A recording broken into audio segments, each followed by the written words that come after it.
Everybody. This is Per Urashima. Good morning, good afternoon. I'm here in the background helping out today. Would y'all please go on mute if you're not already? But again, good morning. We're so excited to be here with you today on Ajanika's 25th anniversary celebration. So welcome, welcome, welcome. We're going to get started right now. And I have the pleasure of introducing our very, very special host and the reason why we are all here today. I also wanted to mention that Iris is helping me with the chat. So, Iris, thank you very much for helping me out with the chat today. So, I'd like to introduce PJ Hirabayashi. She is the founder of Taiko Peace, and Taiko Peace stands for the peace part, partnerships, empathy, and creative empowerment. Taiko Peace.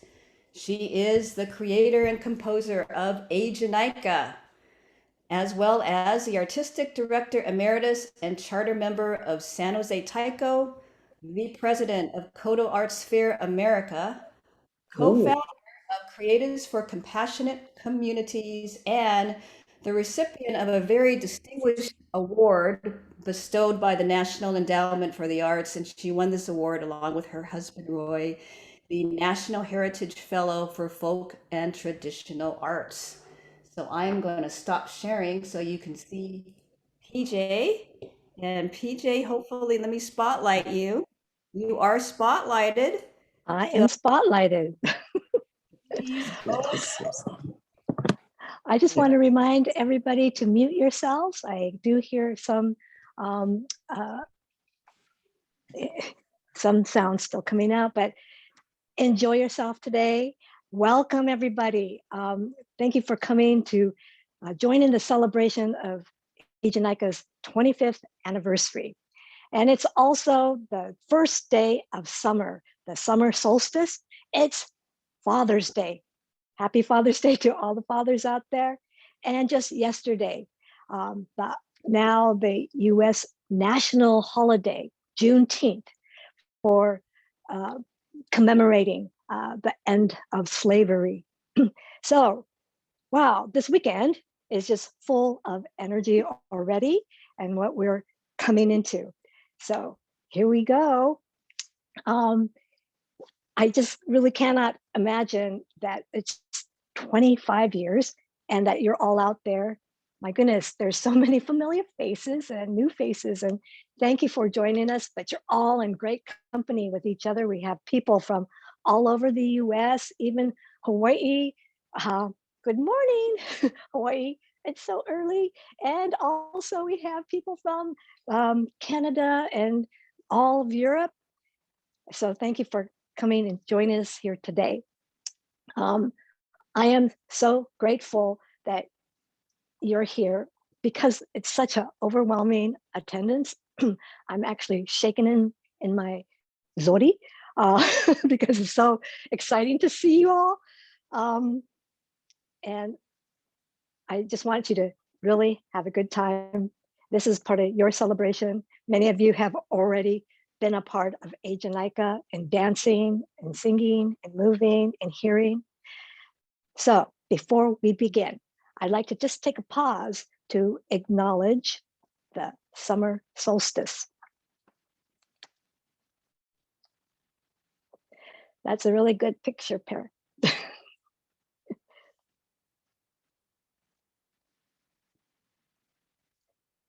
As she brings up this picture, I really planned the celebration to happen on this day of the summer solstice.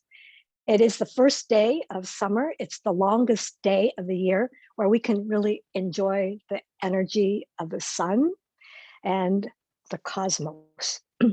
So join me and let's awaken to the summer's call for being alive and moving and creating and connecting and getting our spirits out into the world.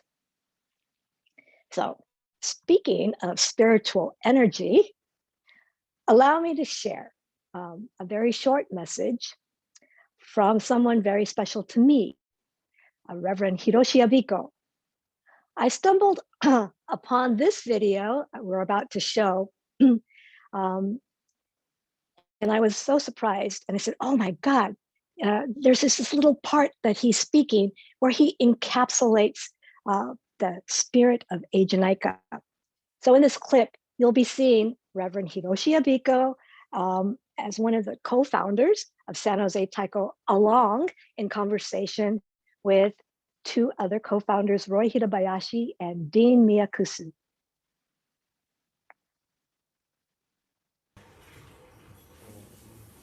Looking forward to next new generations of players, artistry, and ever deepening the meaning of having received an opportunity to play taiko. Deepening, and the appreciation, the gratefulness of being able to play taiko. Hopefully, individually reach down to your navel, to hit your heso. And if your heso could really say, "Hey, Janaika," then you're a great taiko player.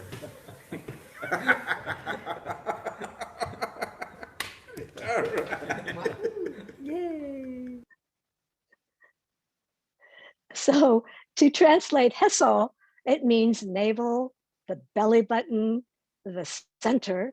And when you play Eijanaika from the belly of your soul, you are feeling good and you are truly embracing the spirit of Eijanaika.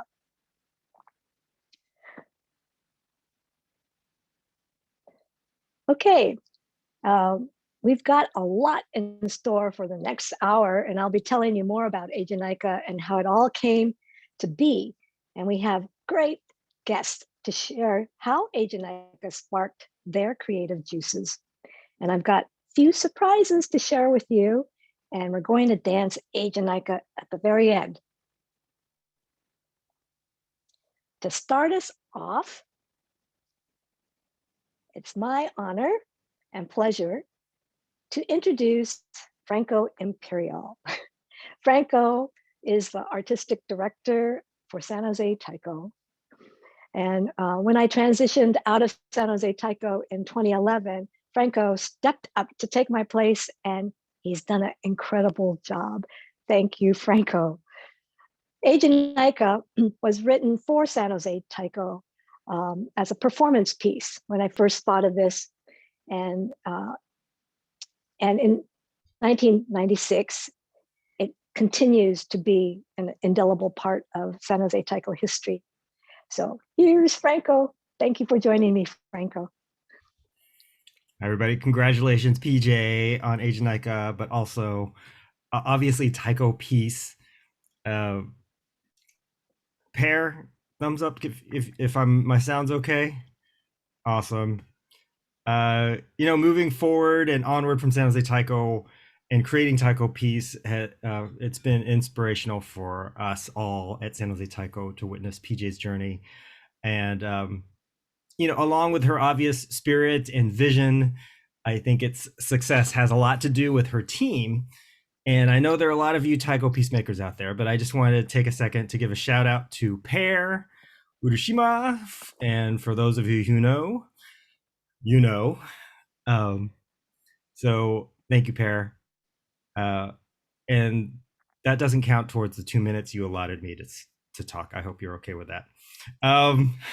Because PJ created Eijanaika when she was with San Jose Taiko, folks presume PJ and Eijanaika belong to our company. But as we've all seen, especially over the decades, Eijanaika belongs to the world now. It belongs to the entire planet. And this is by her design, obviously. Starting with our Taiko community, North American Taiko Conference, post Taiko Jam, Eijanaika Fest, to our Japantown community at San Jose Obon, and then internationally, seeing Age Naika all over the place, it's become an anthem of gratitude and joy that I think transcends Taiko, which is an amazing thing, but not surprising if you know PJ, obviously.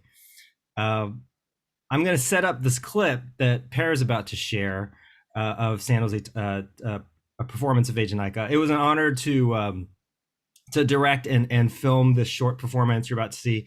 Everybody knows the dance, but it's the procession that happens before the dance that's often overlooked. And I wanted to capture and cut it up in a way that celebrates the journey that it has taken.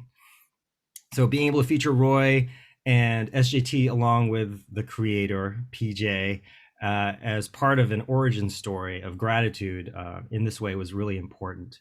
So just want to say congratulations, PJ and Age Naika and Taiko Peace team, and we hope you enjoy this pandemic performance of Age Naika from San Jose Taiko along with Roy and PJ.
Oh, thank you so much, Franco. Thank you, San Jose Taiko, for this amazing celebratory touchstone. Oh, I have to wipe my eyes. So, what is Age Naika? 25 years ago, I heard this very simple pulse, a beat coming through my body, and I was awakened by this pulse. I awoke from it, or I should say, it woke me up, and it kept on pulsing in my body, and it started to rock and move, and I'm going, what the heck? And that's how Age Naika was born. The first incarnation was a series of taiko rhythms and also a flute melody, while we wheeled a big drum on a cart and processed and moved as an ensemble on stage. And for me, it was a way to erase this imagined border between player and audience. And I created Eijanaika in the spirit of reuniting drums, song, dance, and chant like other indigenous cultures. There is no separation. I believe this is why Eijanaika resonates across cultural boundaries. What does Eijanaika mean? Well, the actual translation is, isn't it good? I can't say, isn't it good, without thinking about how Reverend Hiroshi Abiko expressed what this meant to him. And he said it like this. Eijanaika, there's 3 levels of Eijanaika, 3 levels of goodness. Isn't it good? Like the weather is, oh, so nice. Isn't it good? Oh, I can really feel the nice, warm sun, nice weather. And then 3rd level of isn't it good is like appreciating all there is. So isn't it good? Eijanaika, and that's the meaning. Reverend Abiko, I know you're out there, and I really want to thank you for bringing that inflection of energy into Eijanaika from the beginning and as it is to today. Eijanaika is dedicated to the first Japanese immigrants like my grandparents, whose labor paved the way for generations to come. These immigrants were the essential workers of yesterday. I was taken by their determination, their perseverance, and as we say in Japanese, ganbatte, go forward with determination. And from that inspiration of labor and hard work evolved the 5 movements of Eijanaika dance. Dig, dig, pick, pick, resilient hands and hearts. Gather, gather, gather, bundling the fruits of our labor.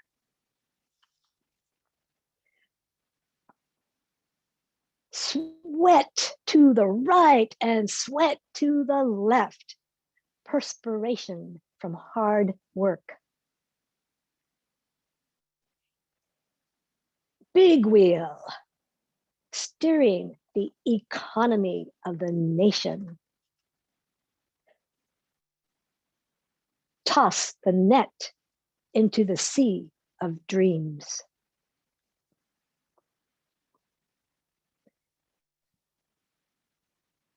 The early days of Eijanaika brings back really fond memories. And here is a news article I pulled from 1996, the year Eijanaika was first performed and recorded. As most of you know, I shared my San Jose Taiko journey alongside my husband, Roy Hirabayashi, who is one of the 3 founding members of San Jose Taiko. And those were the good old days. Oh my goodness, don't we look so young? It was Roy who actually composed the original processional music for Eijanaika on the flute. And conveniently, Roy's here in the room and he's ready to talk with you about Eijanaika and the first recording. And here's Roy. Hello, everybody. It's a real pleasure to be here. You know, a lot of the stories already been shared by Franco and what PJ was just doing, but I just want to thank everyone, you know, for joining in today also. It's for PJ and I, we're creeping up to about 50 years of playing Taiko, our Taiko journey. So this 25-year history of Eijanaika is really kind of appropriate for us at this point. I just want to say that Ichinaico has always had a very strong core value of community and about Japantown. And as was mentioned, we used the song as a procession just to draw people in as we were able to move around and use the drum on a cart and just even parade down the streets with it. So the chanting, the upbeat rhythm patterns, and the soloing that we were able to do around the drum was really to gather people around. We had actually first recorded this piece in 1996 on our San Jose Taiko CD, Moichido. For any of those people who still collect CDs, I believe it's still available to San Jose Taiko. But this recording actually is the first time I guess we recorded the song. It was shortly after it was written, so it's a very early version. And I want to play a bit of it just at the beginning. You may have to turn your sound up just a little bit because I really want you to capture the very beginning of this, which is a narrative that goes on. So. Hey, how's it going? Hi. It's so funny. I haven't seen you in a long time. How's it going, guys? Hey, hi. What are you guys up to? Oh, we're on our way to San Jose J-Town. J-Town, where's that? In that direction. Over there, where the sound of the taiko is coming from. Taiko. Hey, let's go check it out.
As was mentioned, wrote the flute part, the fluid part, as the melody line for the song early on when PJ first wrote the piece, and so this preceded the lyrics and actually the dancing of Ichinaico that most people know the song of as now.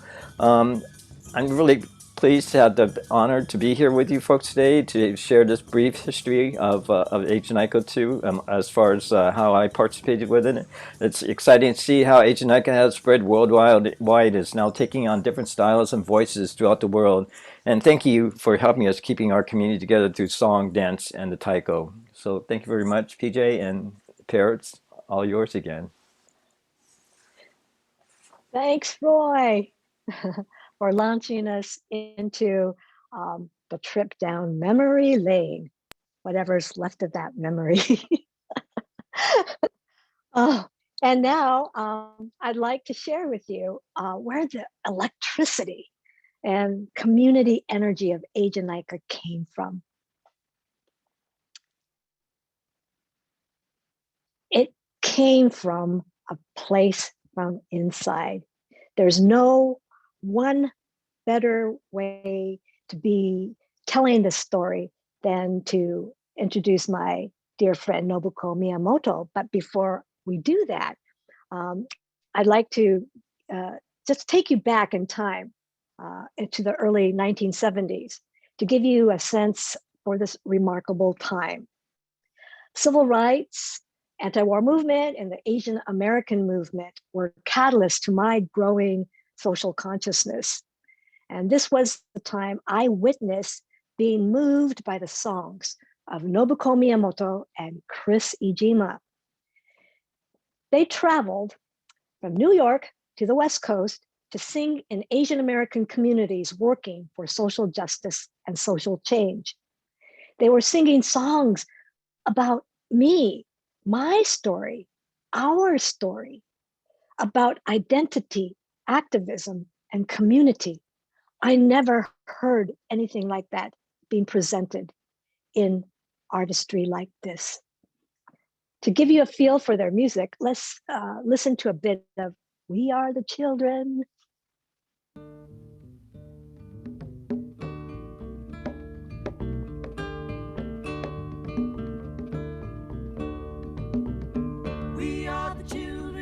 the migrant worker.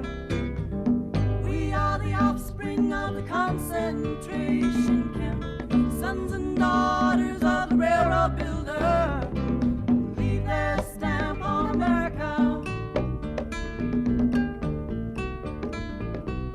We are the children of the Chinese waiter, born and raised in the laundry room.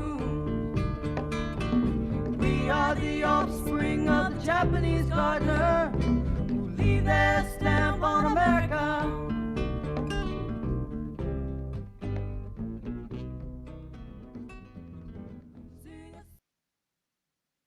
This visceral connection for me was further deepened when they ended their concerts by having the audience just jump to their feet to dance tankobushi, a coal miner's dance. However, dancing to Chris's riveting percussive rhythms on his guitar, it became tankobushi rock. I experienced this untethered energy rocking in my bones, into my cells.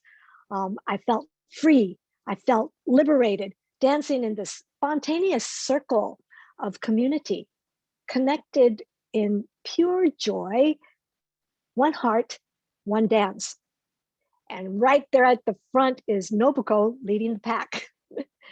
And this was the seedling of Asian Nika, that energy that came to me then in the 70s.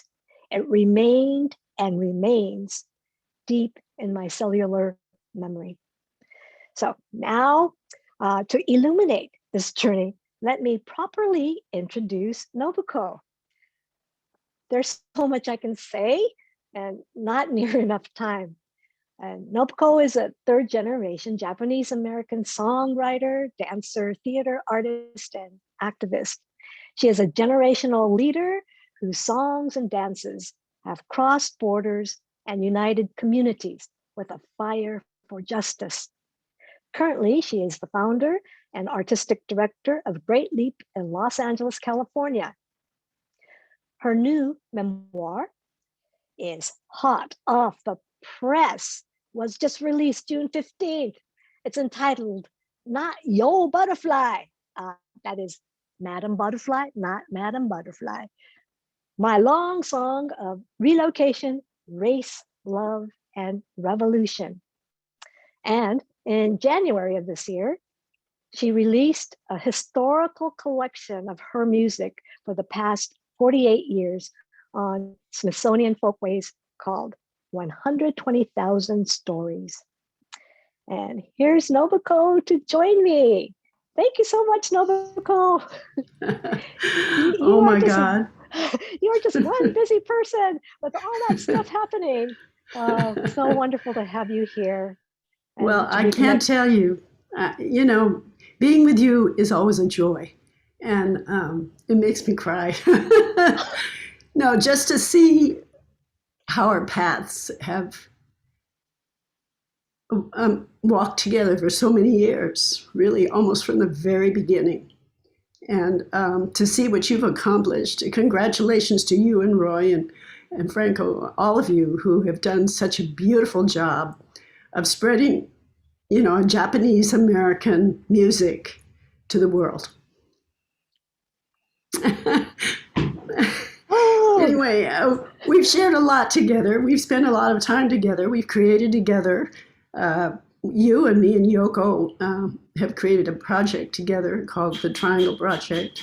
So we were able to really go deep into our stories and help each other sort of move along and understand ourselves better. So you are dearly a sister, and thank you for letting me be here.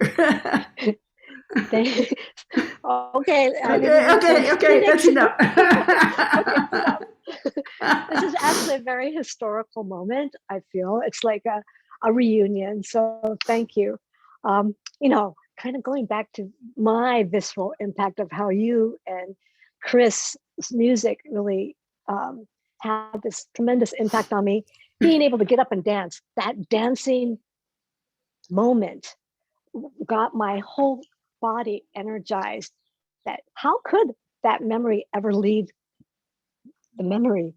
And I want to ask you, what were your and Chris's intention for the audience to get up and dance to begin with?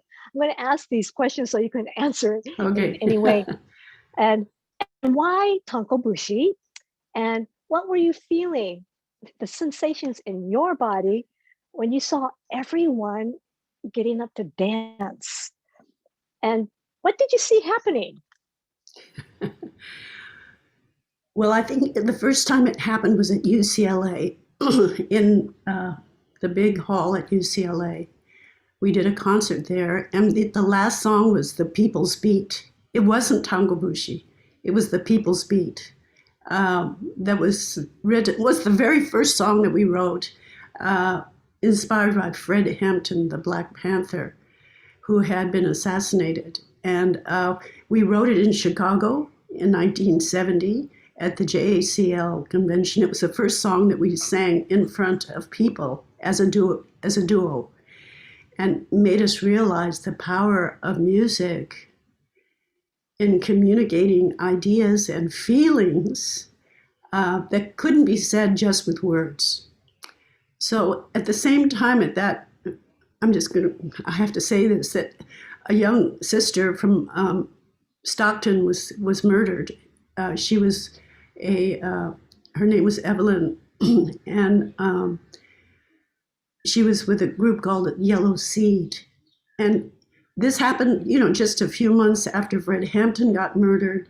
Then in her hotel, she was murdered. She had her throat slit, and Ronco, her roommate, went up and she also got her throat slit. And this horrific, and Ronco lived and Evelyn died. And this motivated us to start writing more songs. And we wanted to go to the West Coast to see what was going on. So that really was the impetus.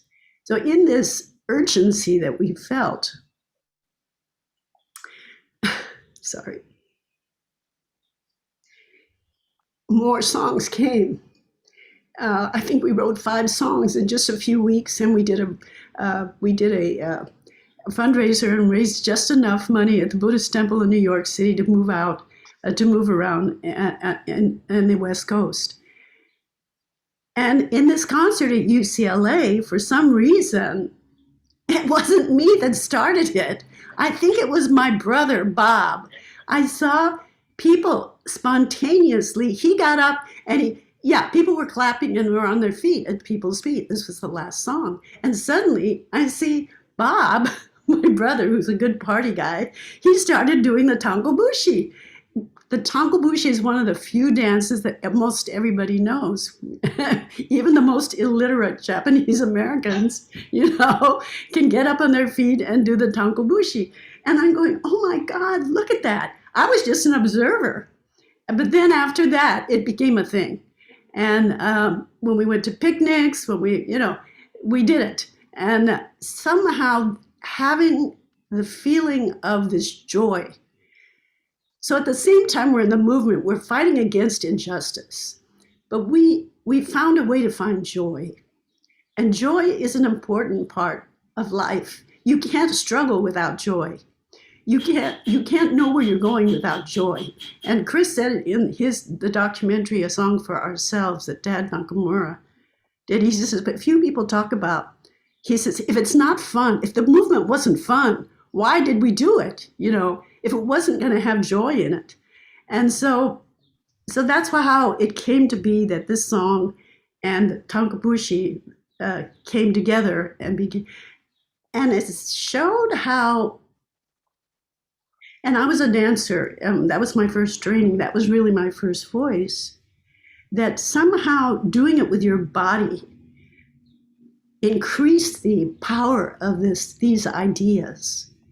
And it wasn't until I moved back to Los Angeles and was teaching dance at Senshin Buddhist Temple, where that became my spiritual and my work home, that I started going back to my body and teaching dance and wanting people who weren't necessarily dancers to get the feeling of what it was, the joy it was to move, to be able to use your entire body, as Abiko said, from your oheso,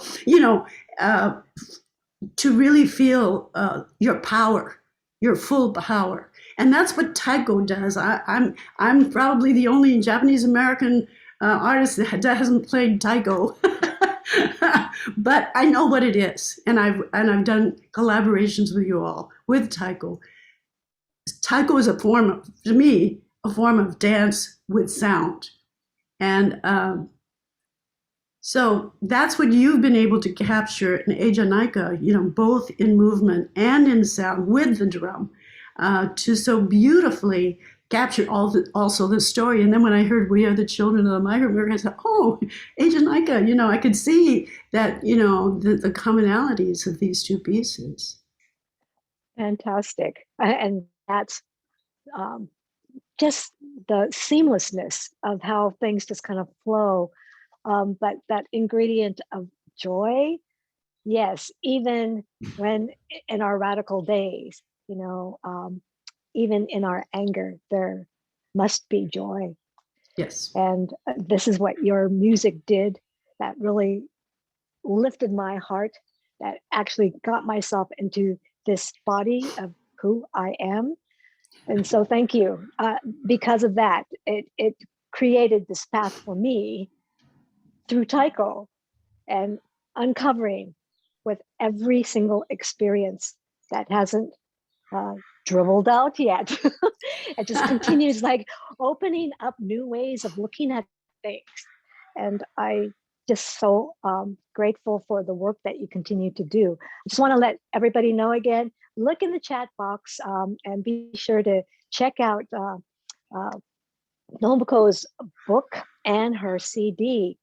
And from those early beginnings, and you were out on the East Coast and you were considering to come back to the West Coast, you were invited to Senshin Buddhist Church in Los Angeles, where Reverend Mas Kodani asked you, besides teaching your dance classes there, and you settling into a new way of living with Kamal, your young son, and like trying to reset.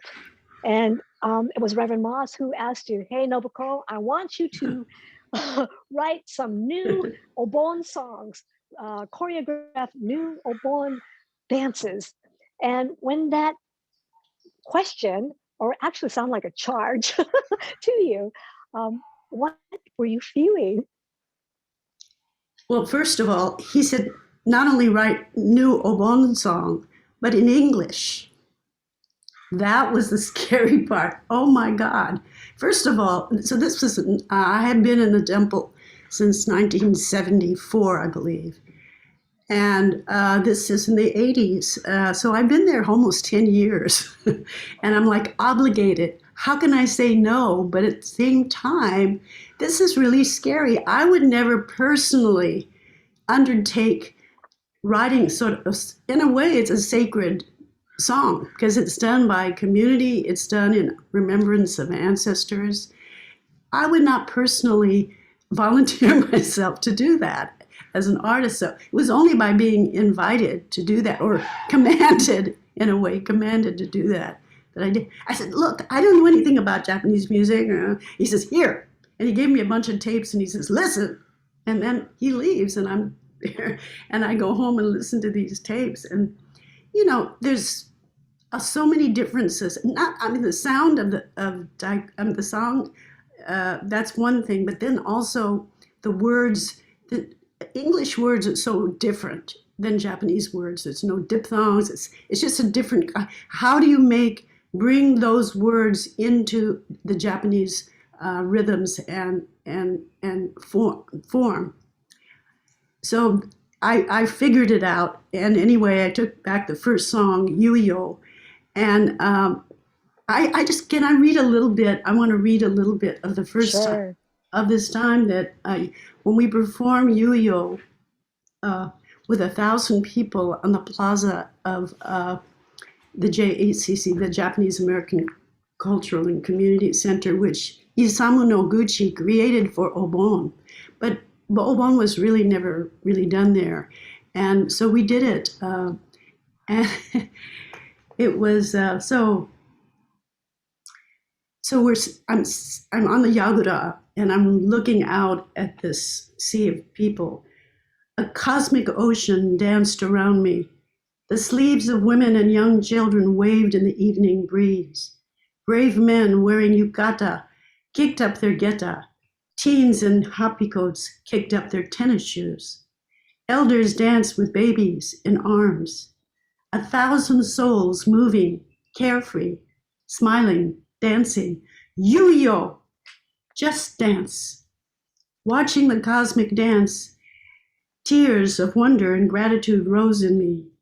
I let go and sang into the indigo sky.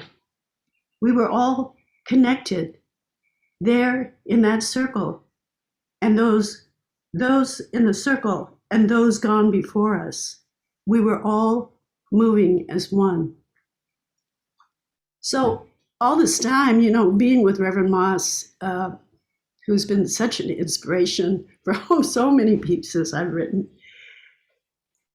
that was when I felt oneness. That was when I felt, oh, this is what they're talking about in Buddhism on a visceral level. We're making oneness happen right before your eyes. And a thing, it's like when you play music or you're dancing and this happens, it's undeniable. Everybody feels it. That's the magic of this kind of work, that you can do something and everybody feels it all at once.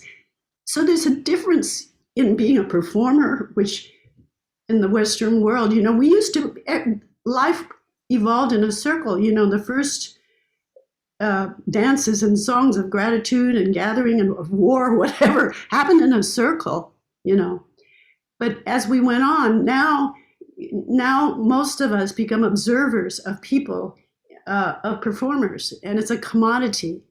But here is a tradition that continues on and thrives, that is not a commodity. It is run and by and continued by community.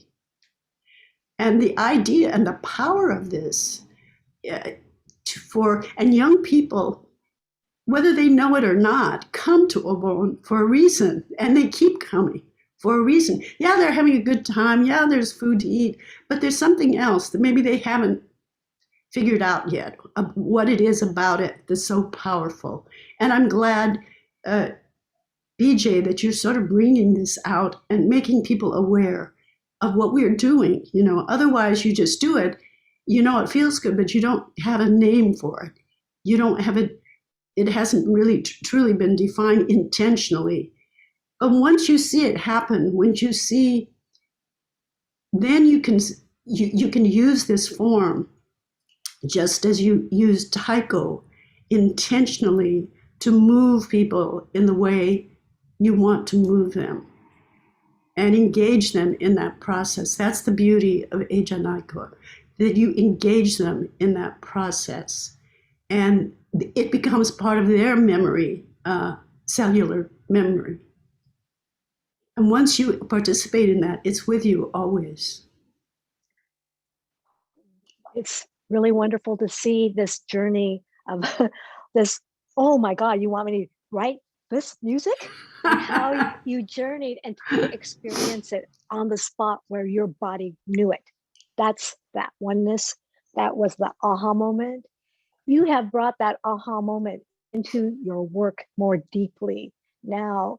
And I see it, many people here in this event actually are familiar with your Bambutsu no Tsunagari and Fandango Obon. It's a creation that you have made. And I'd like you, if you can, it's like briefly, even before I want you to talk about this, I'd like to just run a little segment of Bambutsu Fandango. Okay. All right.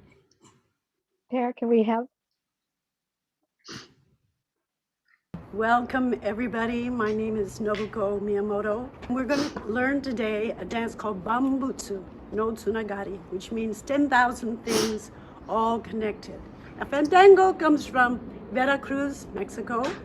And obon, of course, is from the Japanese tradition, which we dance in a circle to remember our ancestors. I'm going to teach you the simple dance, only 4 steps, very easy, okay? So this is the fun part.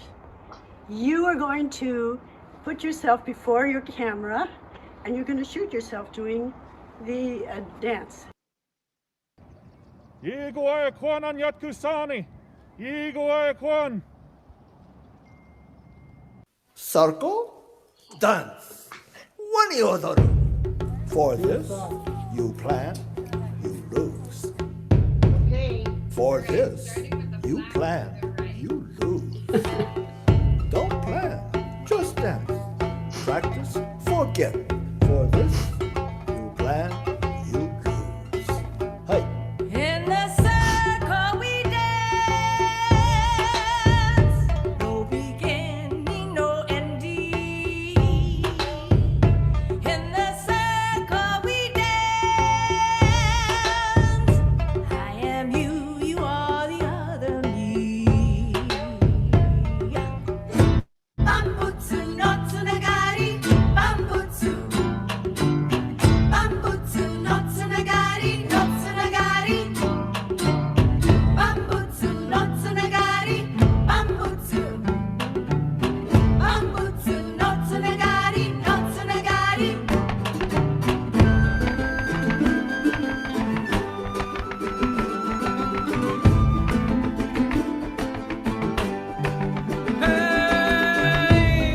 Carácter ceremonial, el fandango rompe el orden, celebración especial, en donde las almas borden con sus ritmos, melodías, que el día de hoy celebramos, ancestral sabiduría, con la cual nos abrazamos. Bam bam butsu, no tsunagari. Bam bam bam butsu, no tsunagari. Bam bam bam.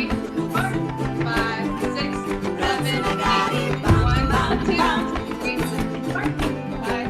No tsunagari.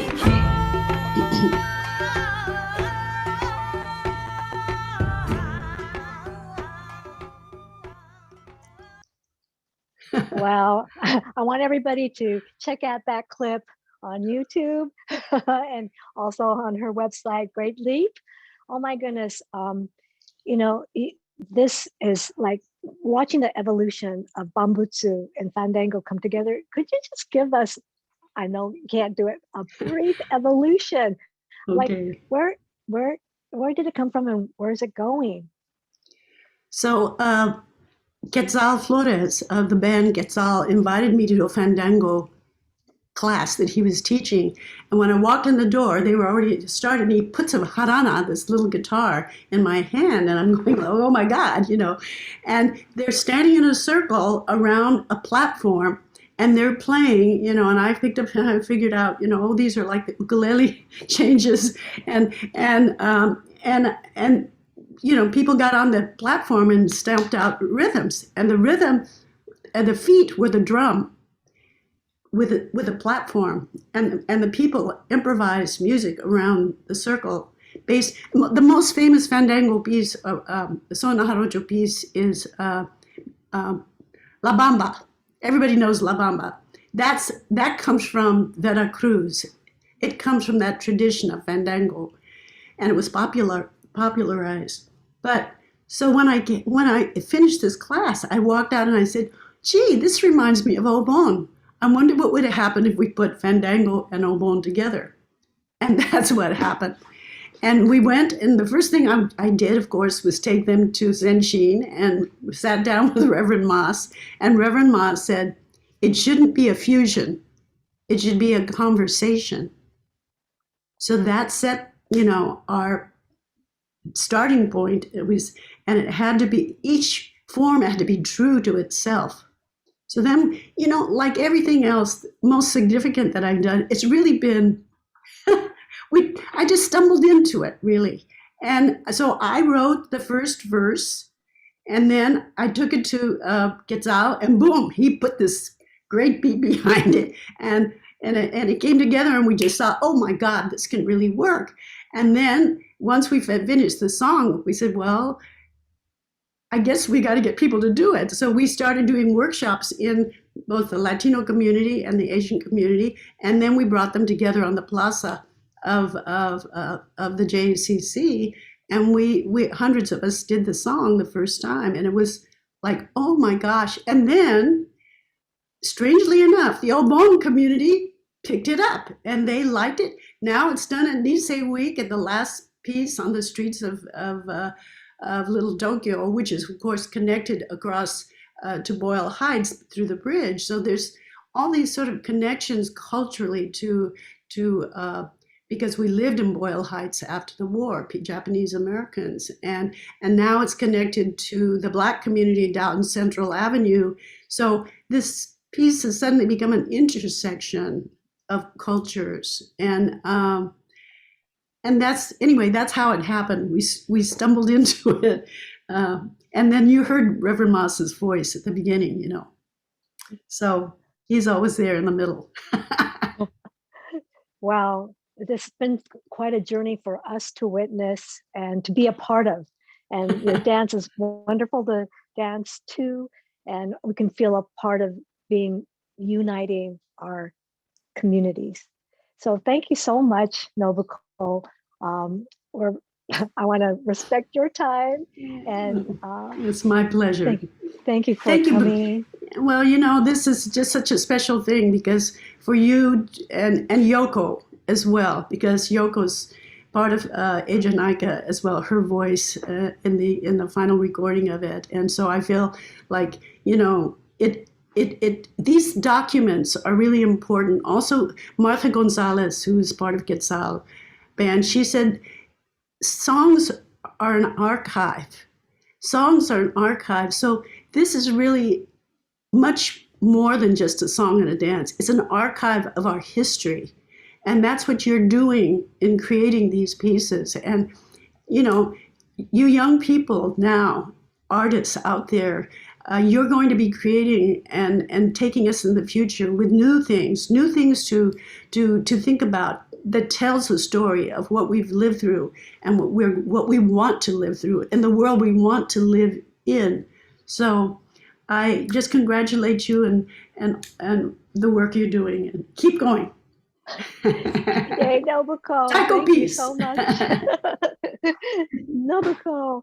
Well, I really want to bring to everybody's attention that try to catch Nobuko for her book launch discussion. There it is, right there. And we'll put it in the chat. Yeah. And I'll see you there. I'll be on your panel. Next Saturday. Next week. Next Saturday. Yeah. East Wind Bookstore. Thank you so much. Thank you. Yes. Bye-bye. Bye. Wow. How do I move forward here on this? Thank you very much. Here we go. She made a perfect segue by introducing Yoko, the name Yoko Fujimoto. And I'd like to introduce Yoko right now. Yoko, Nobuko, and I, as Nobuko said, we worked together actually over a span of 14 years. 14 years, Nobuko, on the Triangle Project. It was song, dance, and taiko. And it was a really unforgettable experience that brought us closer together as artists and as friends, as sisters.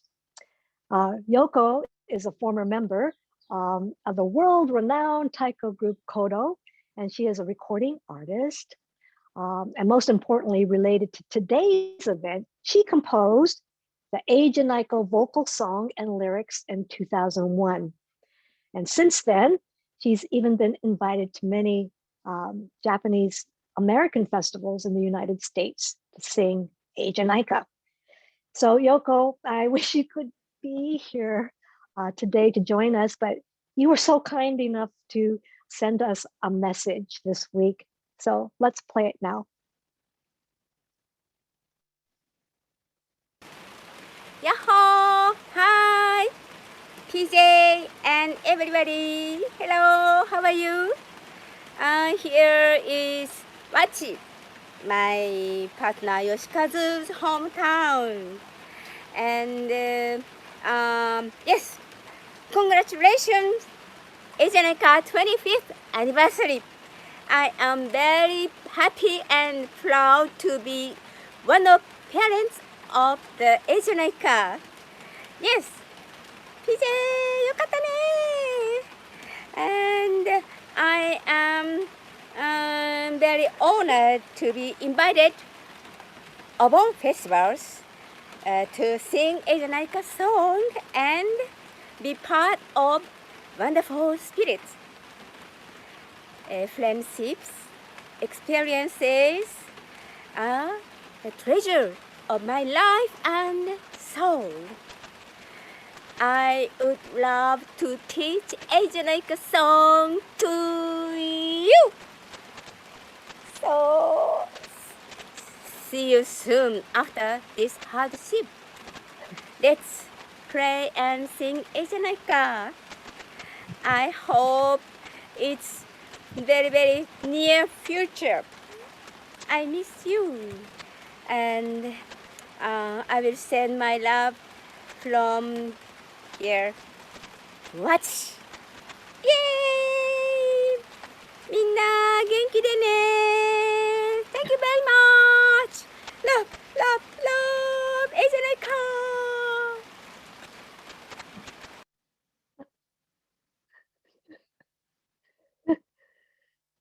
That is so Yoko. Thank you so much, Yoko. But before we move on, I wanted to say a little bit more about Asianika's lyrics, which were written by Yoko, and you can find the translation on my website, both the Japanese and the English versions. So what you see here, coming up next, is a wonderful and clever interpretation of Asianica lyrics expressed in a strawberry.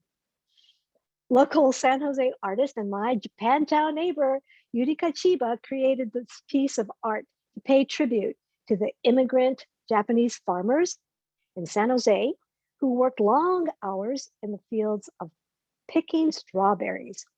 If you look closely, you can see some of the lyrics of Asianica drawn within the strawberry in Japanese hiragana script. Yurika has performed Asianica countless times as a member of San Jose Taiko, and she seamlessly merged her Taiko and her artistic identities into this piece. I'd like to read the lyric to you. Carrying your wooden box from early morning, picking strawberries, one box. How much? The red harvest dyes our fingers. The red sunset dyes our stretched backs. And now I'd like to talk about Asianica and its amazing community impact, which I call ripples. And there are two significant markers over the years that helped spread Asianica well beyond its original roots in San Jose, California. The first is becoming a standard piece at Buddhist temple summer festival dances. And the second is becoming the anthem for the North American Taiko community. So one of the biggest communities for Asianica has grown out of the Buddhist temple summer festivals called obon. I'd like to acknowledge my friend, Reiko Iwanaga. Are you here in the room, Reiko? Thank you. She is the head of the teacher for obon at the San Jose Buddhist Temple. Thanks to Reiko, Asianica has become a permanent part of the obon repertoire. This was the beachhead that spread Asianica at Buddhist temples around the country. And the second big community impact came from the biannual North American Taiko Conference, convergence of enthusiastic Taiko players from the US and Canada and beyond. And thanks to Tyler Moriguchi, Asianica was danced to close out at the end of the weekend of an NATC conference, starting back as far as 1997. This post-event dance party just became a tradition and also made Asianica the I would say, unofficial anthem for North American Taiko community. And now I'd like to introduce someone who's truly embraced Eijanaika in her communities. And I'd like to introduce Elise Fujimoto. Elise is an active member of the Mountain View Buddhist Temple in Northern California, where she currently serves as a Dharma school teacher, Taiko drumming instructor, and performer with Jun Daiko. Elise, I think she's here. Yay, I see her. Thank you for being here, Elise, and your message. And I'd like to actually show your message. You submitted a wonderful video. Thank you. Here we go.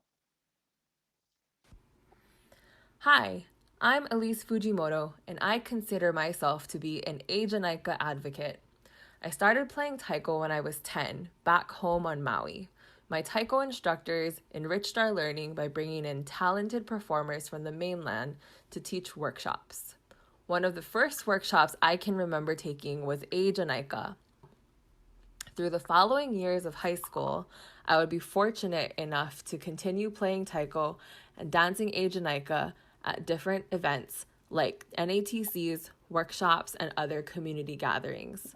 When I moved to the Bay Area for college, I became part of the community at the Mountain View Buddhist Temple and brought Eijanaika with me. In 2013, the Keirokai Committee was looking for a way to put entertainment together into a collaborative performance for our annual Keirokai Senior Luncheon. The program honored temple seniors and featured a slideshow of old photos accompanied by our choir. We ended the presentation with a version of Eijanaika featuring all our Dharma school students dancing around the gym for our seniors. It was great to work together with the choir, the Taiko group, and our Dharma school students on this very special project. In 2015, we were inspired when we met the ladies of Humber Taiko based in Grimsby in the UK. They had learned about Eijanaika and were driven to tell their own story by creating their own version of the song with their own dance. The Mountain View Buddhist Temple adult class followed suit and performed Eijanaika for our annual Obon festival. MVBT's Eijanaika included voiceover storytelling and personal touches of the founding of Mountain View Buddhist Temple and stories of the Japanese-American-owned nurseries and other businesses that once dotted the area. Most recently, our ukulele club was inspired by a video we saw on YouTube done by Mana Maoli. To raise awareness of their charter school and the Mana Mele program, they created a viral mashup of the songs Island Style by John Cruz and the traditional Hawaiian song Oiva that showcase the experiences and talents of the island community. We created our own version of Island Style called Obon Style as a mashup of Eijanaika to describe the experiences of the MVBT Obon and honor our ancestors for their sacrifices and contributions. It was again a very fun experience to partner with the Taiko group and the choir to produce a video for Mountain View Buddhist Temple's 2021 Obon at Home, this time conducting rehearsals, recordings, and everything while sheltering in place. Eijanaika has meant different things to me at different times in my life. It's become a tool in my toolbox, an expression of identity, and a way to connect with people. From strangers at conferences and obons to classrooms of high school students, Eijanaika permeates borders, boundaries, time, and differences. It's positive, infectious, and tells important stories. I'm so grateful to have had it be part of my life, and so grateful to PJ, Yoko, and Nobuko, and all the amazing people who brought this piece to life and continue to breathe life into it. Congratulations on 25 years. I look forward to many more years of fun and exciting Eijanaika projects.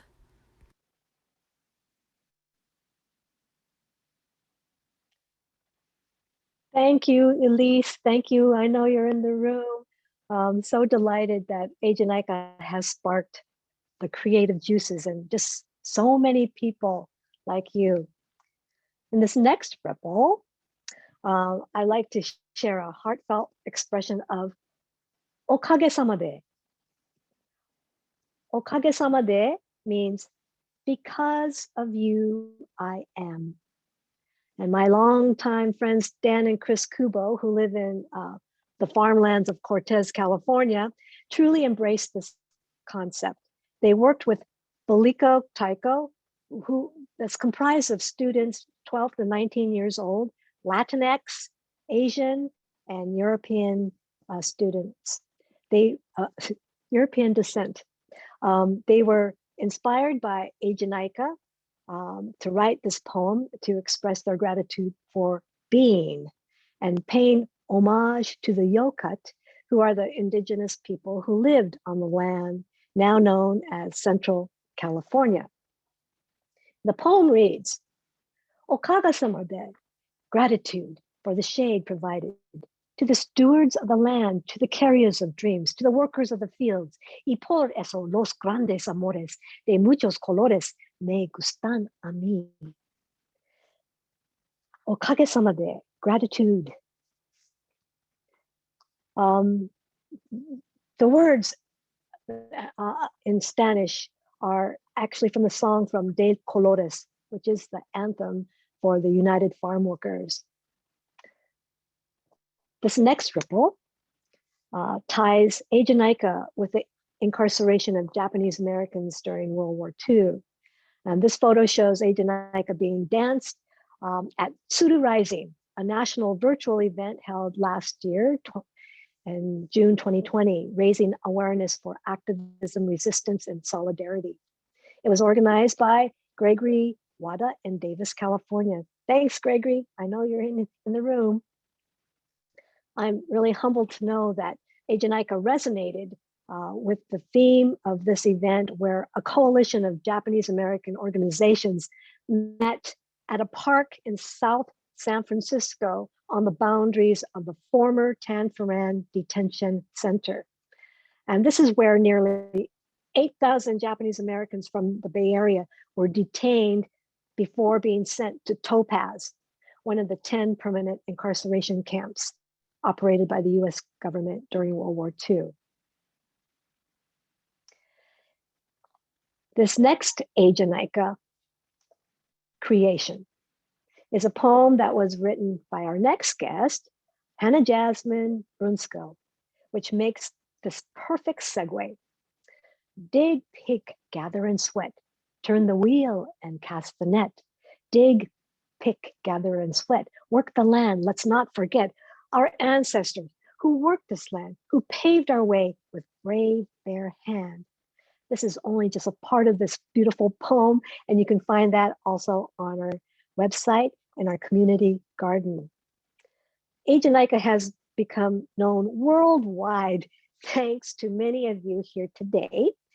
And Hannah Brunskill, HJ, as we call her, really led the momentum of Eiji in the UK and took Eiji also to Palestine, and where Per and I went together with HJ, and she's worked just with countless groups so that they could tell their story.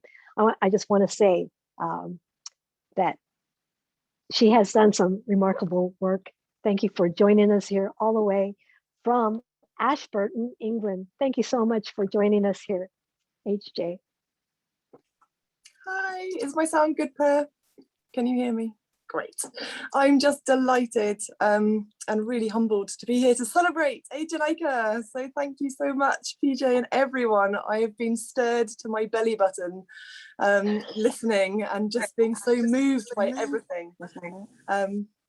So I'm just going to spend a couple of minutes to share some stories of Eiji, my experience with it, and how it's just shone and rippled throughout my short journey with it. So I believe Per has been magical and got some slides. Thank you, Per. So this is the start of Eiji in the UK back in 2012.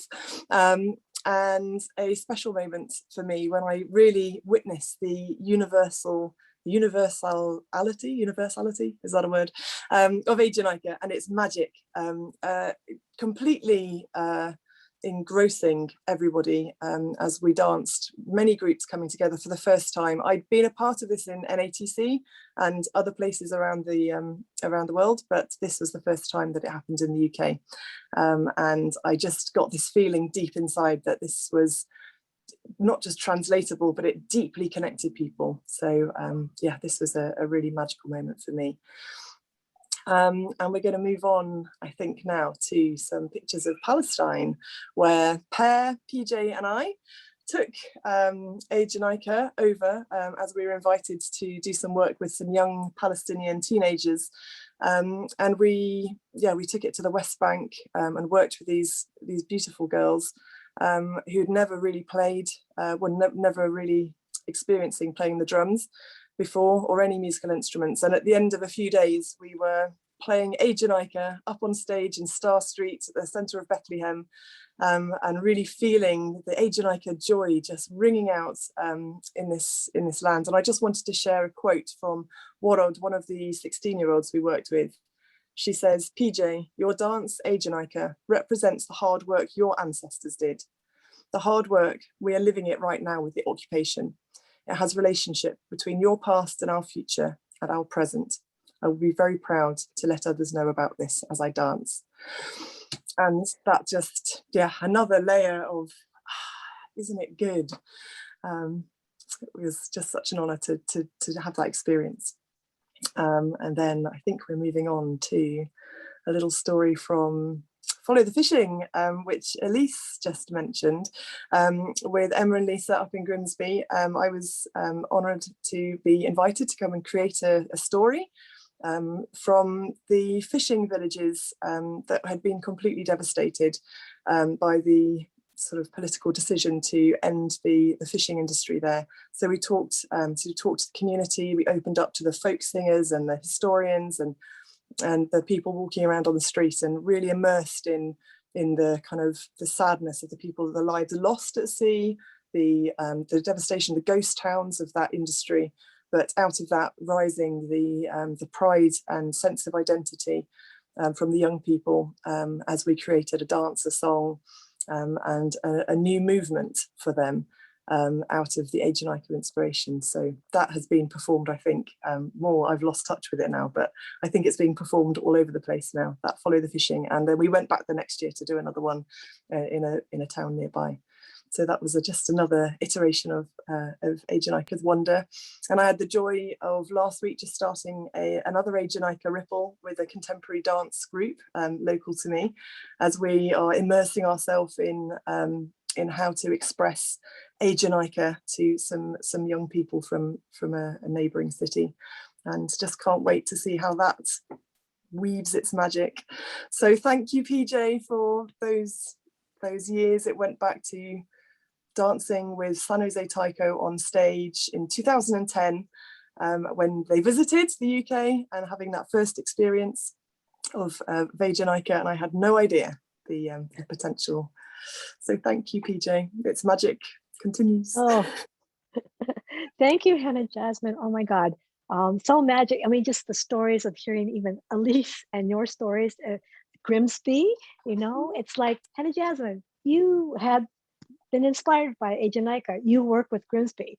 And then Grimsby folks came over to California and shared it with Mountain View, where the Elise folks were inspired by their work. So it's like this, you know, endless continuation of how we are connected and interconnected. Thank you. You are certainly a force of nature. Thank you so much for being part of our ripple effect. And I'll see you soon. And happy solstice. Happy solstice. I love your background.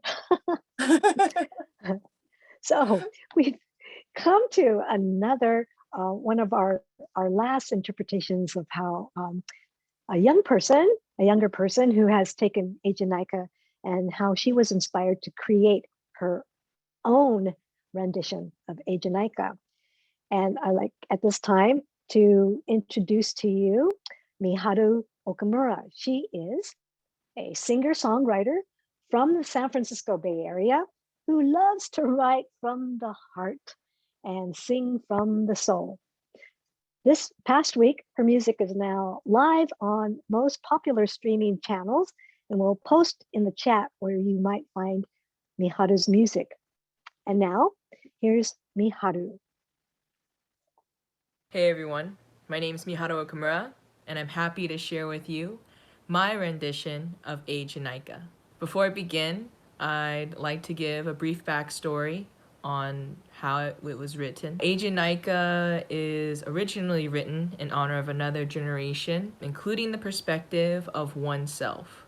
And just like the original, my perspective is on how I can honor the generation before, also to inspire current and future generations as well. The lyrics that I added to the original track are ones inspired by my own mother and Bachan, who are both strong women. Both individuals inspire me to be someone who I want to be, while trying to grow and listen from other perspectives. Eijanaika is a song that would help me put into the world positive motivation to create a place that I myself would like to live in. I will try not to be intimidated and continue where the previous generations have left off, supporting our communities along with neighboring marginalized communities as well. This song was supposed to be a collaboration between a group I'm a part of, Bombu Stories, and PJ Hirabayashi at the 2020 Manzanar Pilgrimage. Unfortunately, this was not held in person due to the pandemic. However, I am happy to have the opportunity to share this song in this year's celebration of Eijanaika's 25th anniversary. Happy 25th anniversary, Eijanaika! 2, 3.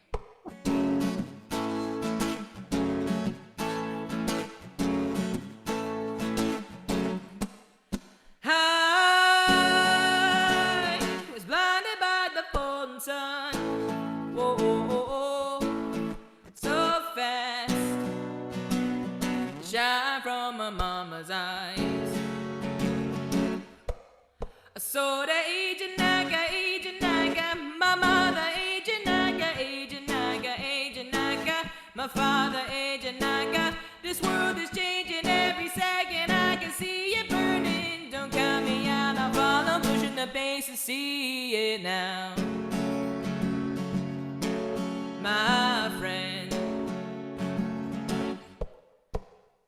Eijanaika,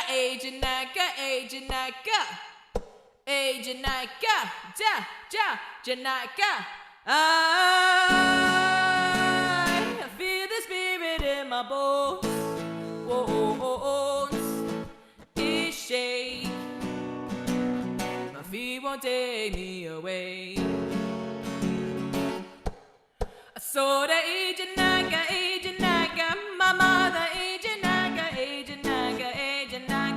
my father Eijanaika. You show me everything is all or nothing, be believer. Look back, I'm Jesus, and grab my hand. Oh, I'm here to stay.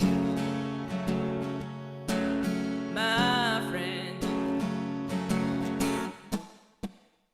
Eijanaika,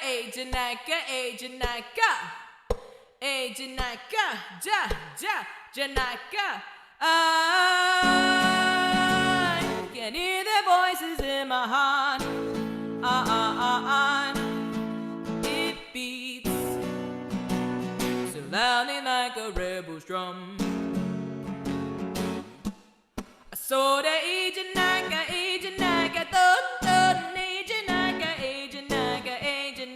that it's good that Eijanaika. Can anticipation pushes over, ready to do this. Come on and let me hear ya. Let your lungs give out. My friend, Eijanaika,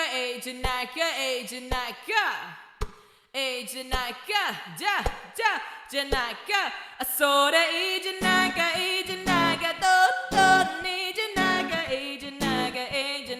that it's good that Eijanaika.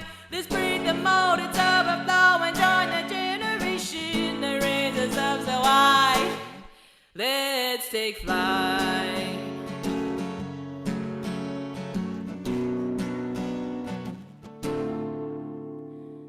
Let your fire ignite.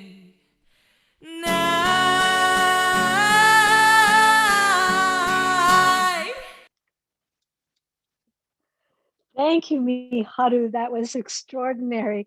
I hope all of you could really feel the power and authenticity of Miharu's voice. She's a wonderful example of the ripples that I've been talking about. I wish I had more time, but we are almost running out of time. But I wanted you to give a taste of like the endless ways that people have been expressing Eijanaika. So let's emerge the summer with the joy of Eijanaika to move us forward and stay in touch with your creations, just as others have shared today. I promised some surprises, and so here we go. In celebration of the 25th anniversary, I wanted to share the energy and the joy of the Eijanaika and Taiko piece by offering a few especially curated items for purchase that you'll only find on taikopiece.love. This Eijanaika t-shirt and tenugui or scarf was custom designed by Harumo Sato. I just love the energy of her colorful and dynamic artwork, and it's a perfect fit for Eijanaika. Also available now are new Taiko piece spiral t-shirts and custom designed Taiko piece, what I call peace wands. These engraved peace wands were exclusively crafted in Japan for Taiko piece by Miyamoto Unosuke Shoten. They are made out of kashi wood, like Japanese oak, which I chose for its resilience and its strength. I wanted to offer my signature bachi with the intention that every strike will emanate the values of Taiko peace into the world. And one more thing, saving something very special as icing on the cake. This amazing digital print called Dancing in Gratitude was exclusively designed for the 25th anniversary. It's by local San Jose artist, Addie Miyako McClure. Addie has danced Eijanaika since her childhood. And as a teenager, Addie sang Eijanaika in 2005 with the members of San Jose Taiko performing by her side. I couldn't be more delighted with this print that she did for Taiko piece for Eijanaika and how it embraces that true spirit of Eijanaika. Thank you so much, Addie. So I believe artists are really also essential workers, and it's my pleasure to showcase their work on my website and make them available to you. So please, starting today, you can check out and purchase these items on taikopiece.love. Sharing. Well, time has flown by, and we're really at the end of our event. Thank you for being here to celebrate. And I'd like to take this moment to express my deep gratitude for you coming here today to be here and hearing where Eijanaika came from and where it could go. And it's all up to you. Most importantly, I would like to also thank my Japanese immigrant ancestors to as the yesterday's essential workers. And I'd like to also acknowledge the essential workers of today who has been getting us through the toughest parts of the pandemic and continue to do so. You are the heroes of Ajanaika. So this is no coincidence. Why am I getting all emotional here? So it's no coincidence that the 25th anniversary has arrived just in time as we are starting to re-emerge out of the darkness. And our communities, we can bring the light and the love and the joy. As we rise out of this darkness of COVID, let's acknowledge all of our collective work and emerge with the energy of Ajanaika. I'd like to dedicate this summer to all the essential workers, including the artists and musicians like all of you. It's your expression, as Nobuko said, that is so vital to the resurgence into love. So to close our event, I'm going to play ripples of Ajanaika video, which you can find on the website taikopeace.love. And the ripples video really beautifully showcases where Ajanaika has gone in the world. And I'd just like to invite you all to stand and be able to just dance. You've been sitting there all this time, but now it's like embody that energy of joy and love and light. And we will be dancing all the way through. That will close out today's event. Thank you so much for coming. And for those who can, let's jump to our feet and dance to the ripples of Ajanaika.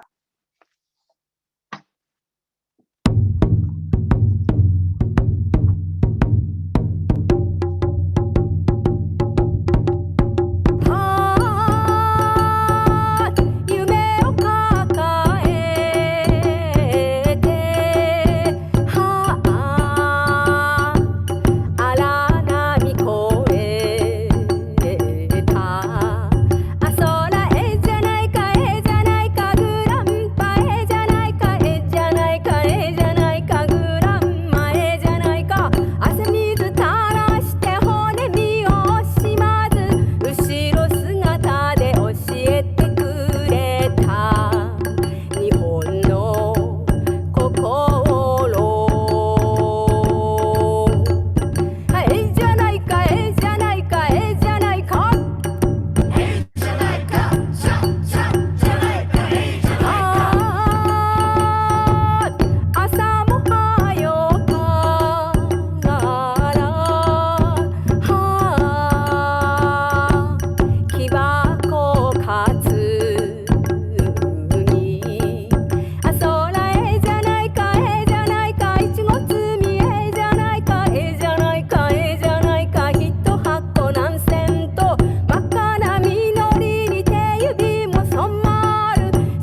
Yay! Thank you all for coming to Asian Nika's 25th anniversary.